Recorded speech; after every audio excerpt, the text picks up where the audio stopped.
오늘은 탕후루 냄비와 비법 가루를 이용해서 얇고 바삭한 탕후루를 만들어 볼 건데 그 비법 가루를 이용해서도 실패하시는 분들이 많더라고요. 실패하는 이유와 성공하는 핵심 원리와 방법을 함께 말씀드리도록 하겠습니다. 중국 매장에서 탕후루를 만드는 영상을 보니까 거품의 정도가 정말 많더라고요. 탕후루의 핵심은 거품에만 묻혀야 되는 거 알고 계시죠? 그런데 이렇게 거품이 바글바글 난다면 탕후루를 만드는 게 더 쉽고 편하겠죠? 그러다 제 영상에 많은 분들이 한천가루라는 댓글을 주신 덕분에 제가 바로 테스트를 해봤어요. 탕후루 만들기는 누구보다 자신 있기 때문에 당연히 성공할 거라 생각해서 이번에는 탕후루 전문 냄비에 대량 생산을 준비해봤어요.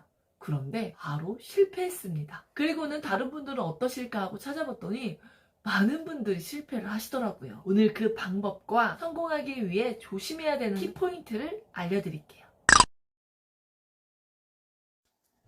오늘은 탕후루 전용 냄비에 만들어 보겠습니다. 한천가루는 빨리 테스트해보고 싶어서 새벽 배송되는 아무거나 산 건데 많이들 실패하시다 보니 중국산만을 사용해야 한다고들 하시더라고요. 저는 뒷면을 보니 인도네시아산이네요. 오늘 제 영상을 보시면 한천가루는 어딜 걸 사용해도 괜찮다는 것을 아시게 될 거예요. 한천가루 자체보다는 한천가루 특성을 이해하시면 무조건 성공하실 거거든요. 한천가루는 설탕에 넣어 잘 섞어주세요. 뒤에 다시 한번 말씀드리겠지만 한천가루와 설탕의 끓는 점이 달라서 잘 섞어주지 않으면 이렇게 한 곳만 타버리는 상황이 발생한답니다. 분량의 물을 넣어 강불로 끓여주세요. 탕후루는 중강불로 끓여주셔야지 약한 불로 끓이면 끈적이는 탕후루가 될 수 있습니다. 탕후루의 원리와 디테일한 방법은 이전 영상에서 확인해주세요.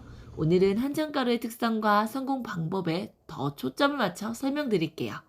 탕후루 레시피에 한천가루를 넣는 이유는 풍부한 거품이 나와 작업이 용이하고 완성된 탕후루의 유지 시간이 보다 길어지기 때문입니다.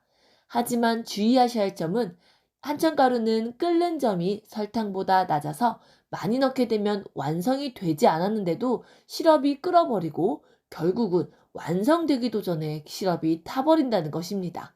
또한 한천가루 자체가 젤리를 만드는 재료이다 보니 많이 넣으면 탕후루 시럽 코팅이 오히려 얇고 바삭하지 않게 됩니다.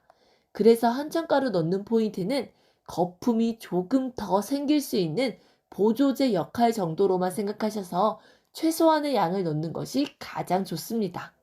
왼쪽 하단의 화면이 설탕 400g에 한천가루 3g 넣었던 시럽입니다. 1g 넣은 오늘 시럽과 정말 다르죠. 9분 29초대에 같은 시간 120도 정도의 같은 온도인데도 시럽 상태가 확연히 다릅니다. 3g 넣은 시럽은 벌써 타기 시작했어요. 또한 대충 섞고 시작했어서 부분적으로만 타는 걸 볼 수 있어요. 이건 제가 제일 처음 테스트했던 시럽인데 120도밖에 되지 않았는데도 벌써 타버려서 정말 황당했었답니다.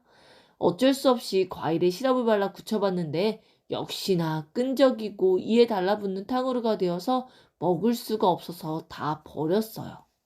이번에는 한천가루를 전혀 넣지 않은 순수하게 설탕과 물만으로 끓인 시럽과 비교해 볼게요.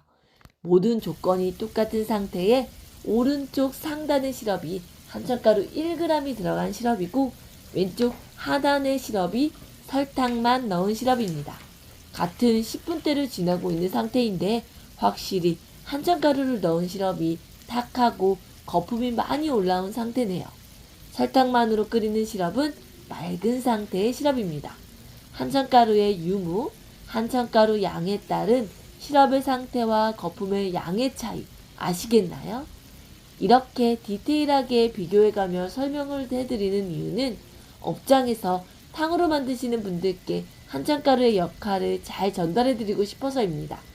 원리를 잘 이해하셔야 실패했을 때 그 원인을 파악할 수 있고 원인을 파악하셔야 실수를 반복하지 않을 수 있으니까요.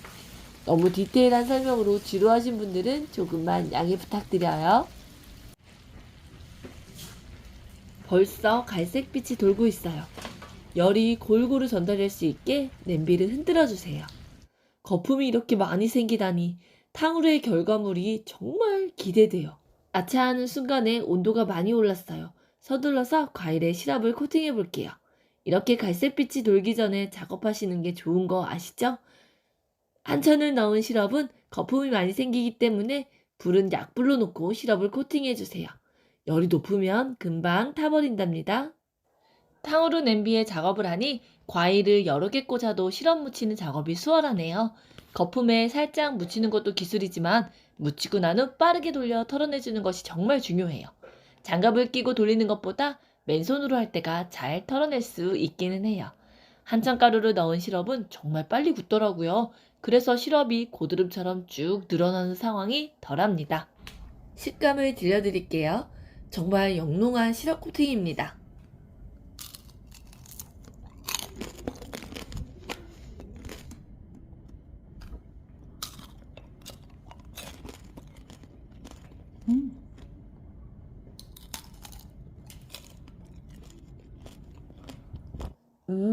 충분히 얇고 바삭한 탕후루입니다.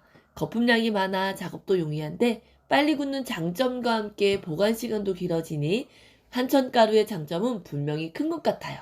하지만 설탕만으로 했을 때가 시럽의 두께는 더 얇고 맛도 더 깔끔한 느낌이었습니다. 두 개를 작정하고 비교했을 때 설탕이 더 맛있다는 느낌이 분명히 있지만 굳이 비교를 하지 않는다면 한정가루를 넣는 것도 충분히 완벽한 탕후루인 것 같습니다. 저의 개인적인 생각이니 여러분은 어떠신지 댓글 부탁드려요. 탕후루를 만들고 난 뒤 보관 방법을 많이 물어보셨는데 탕후루를 만들고 굳히고 난 다음에 냉장고나 쇼케이스에 낮은 온도로 보관하시면 됩니다. 요즘은 날씨가 선선해져서 문제가 없겠지만 이렇게 차갑게 한 탕후루의 가장 큰 적은 높아지는 온도입니다.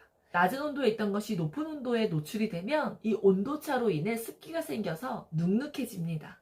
그래서 보관하실 때 온도 변화를 최소한으로 하면 오래 보관이 가능하실 거예요. 또한 업장에서 판매하실 때는 2시간 이내에 판매하시는 걸 권장합니다. 아무래도 과일의 수분 때문에 서서히 끈적임이 생기게 되어서 조금 상품의 질이 떨어질 수가 있어요. 하지만 가정에서 취미로 해 드시는 거라면 냉장고 보관하고 몇 시간, 반나절 이상 있어도 먹는데 큰 지장이 없더라고요. 어떠신가요? 한천가루로 이용한 탕후루 조금 더 쉽게 만들 수 있겠죠? 오늘 영상 도움이 되셨다면 좋아요, 구독, 알림 설정 부탁드려요. 다음엔 더 좋은 영상으로 찾아오겠습니다. 감사합니다.